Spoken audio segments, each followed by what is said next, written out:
Dārgie draugi, šodien mēs svinam gan Latvijas valsts 107.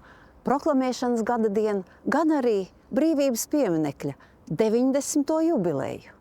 Brīvības piemineklis ir bijis liecinieks tam, ko Latvijas tauta ir pārdzīvojusi. Brīvības piemineklis simbolizē mūsu kultūru, mūsu vēsturi. Latviešu tauta ir piedzīvojusi ļoti grūtus laikus. Pārdzīvojusi karus, vairākas okupācijas, apspiešanu, melus, izsūtīšanas. Bet mēs esam izdzīvojuši. Mēs esam saglabājuši mūsu brīnišķīgo kultūru, mums ir mūsu vēsture, ar ko lepoties, mums ir mūsu valoda, mums ir mūsu brīnumskaistā zeme. Mums ir lepnums par saviem cilvēkiem. Mums ir lepnums par katru, kurš ir gatavs aizstāvēt savu valsti, savu Latviju. Leposimies ar to, novērtēsim to.